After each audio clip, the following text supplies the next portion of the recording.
Oh, I'm nervous. I'm scared. I haven't even started. I know, but I always tell my audience, I'm like, don't mess around with the paranormal, and then here I am. Paranormal. Hey everyone, so we are at the house that we're about to do a seance in.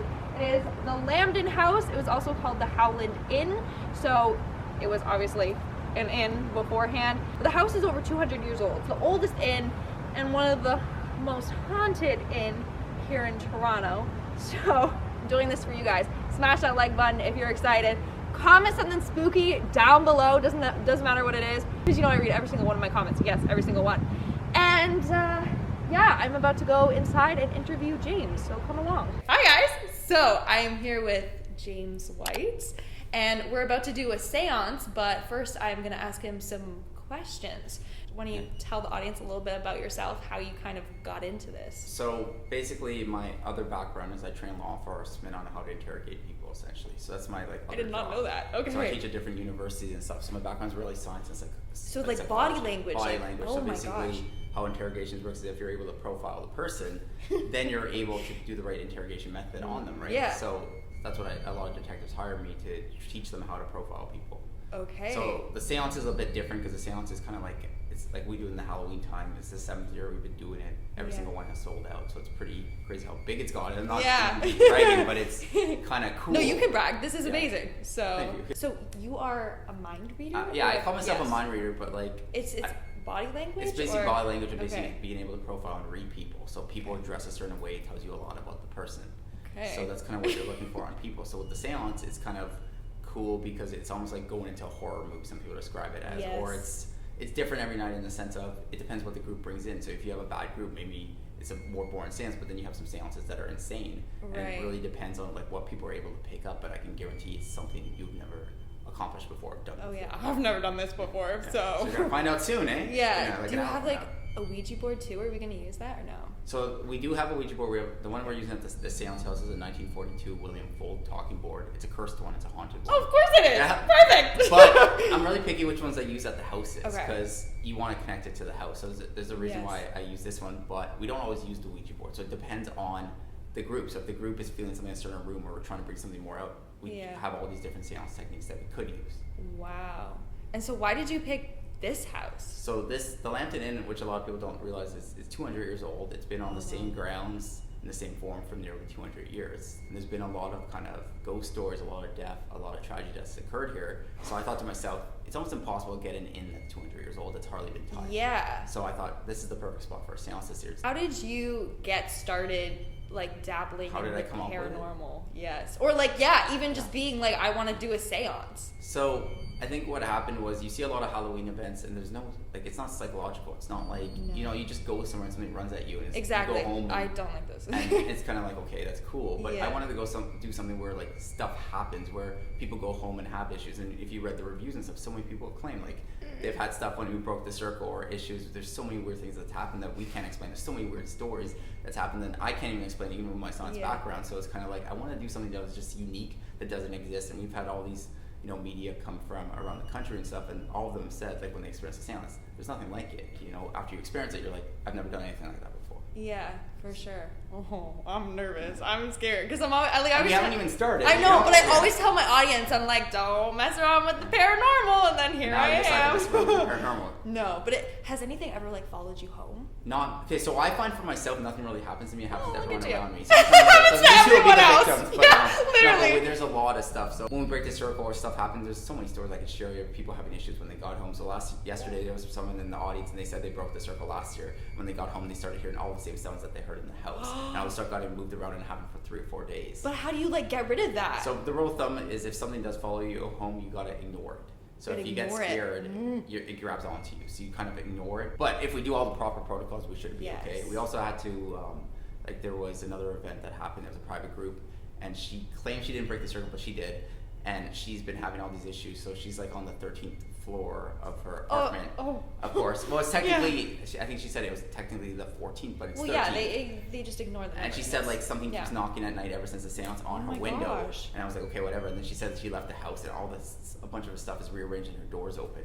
And she's saying it's annoying, so now she's sleeping at her boyfriend's house. So it's kind of like, that was on her rather than us, because we told you don't break the circle, and she got too scared. So what is don't break the circle? So if now you're I'm doing like, a technique called table wrapping, which is when people think of seances, you think of like a bunch of people holding hands. Yeah. So that's just one of many different seance techniques, but it's probably the one most people think of, right? Yeah. And so what happens is you're not supposed to break the circle, because if you do, you let something die. I'm gonna crush your hand. You break his hand. I'm not letting go. Yeah. Wow. So. But do you have like a background in paranormal, or like when you were little, were you sensitive to anything? What's funny is everything happens to all my friends around me, but not me. So I think I'm not saying I'm a vessel or anything. Wow. I'm not that, but I think I'm able to bring something out for other people to get them into the right state of mind. So that's I'm a master of putting people in the right state of mind. I think that's what my ability is, if that's an ability. Yeah, because for me, I've never had like a really spooky experience where I'm like, I think there is. So I'm so open-minded. So you're really curious about this. I'm so curious. Like, I've messed around with Ouija boards and creepy stuff has happened. Like, I was fooling around with a board one time and it wasn't working, so I got frustrated. I was with a friend. I got frustrated. I said, this is stupid. And as soon as I said this is stupid, there was a loud bang on like, she has like a glass window. No one was there. She has a motion sensor light. Loud bang. I was like, no, I'm sorry. So you cursed yourself. I know, but the thing is, it's like we never said goodbye. Like, we didn't follow around any of the. Were you fine after that though? Oh, it was fine after that. Yeah, because some people say. But her house wasn't fine after that. Because one of the theories of the Ouija board, I'm not saying this is right, but if you actually look at the theory of like when you hear the history of it, is they believe, the Ouija board spells out the name Jim. Let's say it's Jim, and then at the end you're supposed to say goodbye, Jim, to kick him out or whatever. But the question is, what if it's not actually Jim? That's when it stays, and you have to say goodbye to the right thing. That's the theory. I'm not saying that's what it is. No, but I have read a lot that ghosts can sometimes pretend to be something. Yeah. Like, you're like, oh, I'm in contact with my Nana. It's a friendly ghost. And meanwhile, it's also that light. Oh, no, it is flickering. I was like... I don't know if they can see that it's flickering. It doesn't really matter. But... I was like, it's already happening here. So these things on the table, are we going to use them today? Depends on all of you. So it depends. So there's a lot of cursed items in this house. Is this bird cursed? Yeah. So there's like a bird. So it's broken now. So this was a cursed item, and apparently on one seance they claimed it fell and broke. So I just left it here. But But people like from around the world send me their haunted items, and sometimes we put them in the seance house. So I have 400 or 500 of them in like a warehouse. And then I know these signs. So they're ruins. They're the ruins. So like a medium came like at the first night of the seance, first or second night, and she put a bunch of them throughout the house. So what was claimed yesterday was basically some guy was here. He was in another room because there's ruins there, and there were 3 ruins, and they're all standing kind of like this. And it was one of them fell over. He claimed. Yeah. And there was an R one, like it had an R on it, and he freaked out because he has a tattoo of that ruin R on his. Oh, that's a sign. Finger. That is so he's like still sure a sign. Yeah. So. He kind of was freaking out about that yesterday, which I don't know if it was just that before. I do not know because no one really paid attention to this, but a lot of weird stuff happens like that. You'll see. Yeah. I hope everyone is open-minded in that they'll go or like into even it, if you're, because sometimes you get the groups where like say you get like 10 bros, for example, and they're all drunk. Man, nothing happens for 2 hours, you know. Literally. But I think the seance is intelligent, so I think it's not just a jump scare thing. It's more like you have to be smart to appreciate it. Yeah, for sure. You have to connect to it on a level. Perceptive. Yeah. What is the scariest thing that has happened yet? There's been so many. We've had possessions. You've had that's. But I'm not saying. I know, but I'm not saying it's an actual possession because you could argue that maybe it wasn't. Maybe it was. Oh, you're right. Yeah. But still, like so they like full on the floor like Exorcist or kind just of. Like. We had one that was really crazy during an online seance. So basically during the pandemic, we couldn't do a seance. We did an online seance called Evoke, and it was one of the weirder things because the person was with them and they're in the room together and he wasn't the same person and he thought somebody grabbed him and was holding him down and it was just like a long story, but like they believed they were possessed. Wow. And I asked him and he said like he's never like I know people, I read people for a living. He wasn't making it up. He's been to my seances before. His friend said to me he feels like he wants to kill me and he wasn't making this up. Wow. And it'll be like, what have you saying that? They don't joke around about that. Yeah. And so then there was a medium around and they did all stuff and he's okay, and then he like coughed it out and he felt so embarrassed that it happened to him, but he like literally felt he was something else. And I'm not saying that's a possession, but it was one of the darker stories. Yeah. There's been a lot of stories. Like we had one night where I always call it the Scissor Story. It's one of the craziest things ever. Basically, when we were doing the seance during the pandemic, we did one called the Edenville Farmhouse Seance. And they were like, would have to put people in bubbles. So if there was you two, there would be 2 spots of 2 you could choose. Yeah. So it was a group of 3 and they went to this spot, but then they changed their mind and went to a different spot, and it makes sense later. And so they're sitting there, and then I say like, do you have any like stories, experiences that's happened to you before?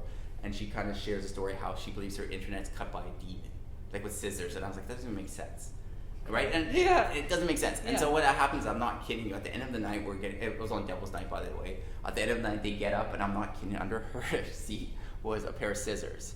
And it gets worse than that. And so what happens is she looks at the serial code, and the serial code is like 7241. It's just a serial code with scissors. And it's the pin code to every single thing she has, every password she has, every credit card that was on the pair of scissors? It was on the scissors, like the engraved serial number. So that like became a big like viral thing that everyone was talking about. Because how do you explain that? Because that's like a 1 in a million, 1 in 5 million. That's the thing, it's like literally because the what pin are the code odds? wasn't 1111, it was like 7242 or something. Yeah, no, we all know her pin. Yeah, and that's what she said. She had to change her password and everything. She said she's the only person that knows this. So how do you explain that? Like you literally can't. And that's what the seance brings in. You sometimes get stuff like that. I'm like, now I'm excited, but also I'm like, I don't want to get Still nervous, but excited nervous. Yeah, excited nervous too. Yeah, there might be a little. We've only had that like happen like 3 times. A little trail. Oh, okay. We had chills just rolling down the hill. Yeah, I literally, as soon as we pulled up, I had a shiver, and I was like, you know, it's nothing. And then as soon as I saw the house, I felt something. Yeah. So you did feel something. Ooh, I did feel something as soon as I saw the house. Do you feel anything specific in this room? No. Not yet. Okay. Not yet. I'm just curious because when we go on tour and stuff, like, because we go through the whole house and everything during the seance, we'll see what you're all feeling because that's how it dictates how I do the same. Even when I was coming here too, I had like a bad tension headache, and I'm like, is that a sign? Do you get headaches a lot? I do. Yeah. So maybe it was just that. Maybe. I thought he was gonna like say, well, it actually means. No, I like how you're logical thinking and you're not just. And that's why I think people like it because, like, you know, when you have a lot of mediums and a thing, they hear it sound, they're like, it's paranormal to me. I'm like, no, it's probably you running into this that made this happen, most likely. Thank you, because you literally could have been like, so I think that sign. I was feeling it too on the left side. That being said, my left side does hurt now. Now that you said that, What I was saying though, say you got 10 bros, what happens is you're now not shy, but you don't want to say how you're feeling. Oh, I'm so vocal. No, but you know what I mean? But Like, I get what you're saying, so yeah. not everyone's talking because they're scared they're going to get made fun of, but the most important thing is I need you all to talk. Yeah. Because if you all of a sudden get a headache, say you had a headache this whole time, now all of a sudden you don't get a headache in this room. Yeah. That might mean something, so why not try something? Yeah, they don't know. So I was telling before we started that when we came in here to film, I had a dream the night before that this is what the filming setup was going to look like. Like these 2 chairs, the table, Jaymes here, I here. So that's just, have you ever had anyone that has like dreams like me that have like precognitive? Some, because this house is actually known for a concept called unconscious fraud, which is almost like a form of hypnosis or possession, where it's almost like an out-of-body experience. So what you're kind of describing is what this house is known for, which is very interesting. Well, because I've never known how to explain it, and my mom never believed me, and I'd be like, something happens, and literally the next day or like within a week, it happens, and I had a dream. Like sometimes I'll like, and I thought maybe it's manifestation because a certain text would pop up, and I'd be like, I literally had a dream that this girl was going to text me the exact same message, and she texted me the exact same message. So, but the good news about this is maybe you have something you don't realize that you have. Yeah. So, and you're just not in tune with it. I think that's it. Thank you so much. Yeah, thanks for having me. Oh my God, no. Like, pleasure's all mine. This is great. Yeah. So now, I guess you'll tell your audience what happens if you survive the seance. Yeah, if I survive. All right, stay tuned.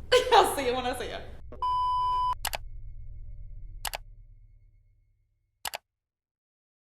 No! Why it's rocking is because basically at a seance called the Beverly Street Seance, apparently Andy jumped at someone and fell to the ground and broke the brakes. Right, so it just wobbles. But so it just wobbles now. Just a boarded up window, or? Yeah, they were just like that when we came here. So I don't know why. So that would be, that room we were doing our interview, that's right here. Oh, wow. So it's an inn, so people used to... Yeah, so there used to be an inn and tavern. So have you ever seen the TV show Deadwood? You know what I'm talking about, HBO? I haven't seen it, but it was heard mentioned when I was researching. Yeah, so basically think of it like an inn and tavern where it's just prostitution, underage drinking, and gambling. So that, yeah, because we read that the son of the guy that, whatever, owned this place, like, tried to clean up and got rid of, like, the bar and stuff or whatever. And that was more recent. Like, that was not recent, but, like, relatively recent. Yeah. But it was an inn and tavern for 135 straight years. Wow. I also read that there was, because I was like, I want to look at what spooky activity was happening. There was an armless soldier. Armless war vet. His arms, and you hear the clanking. The clanking of him drinking. I'm gonna be listening for some clanky clank. Yeah, because it's teeth hitting the glass. Yes, but I couldn't find much about its history, which was like... It's hard because you gotta remember 200 years old. Yeah. Oh, the lighting is so bad, but we're about to start. We're entering. Under no circumstances are you to leave the house. If you do get scared or afraid, just notify Jaymes. He will notify myself and we'll help you out accordingly.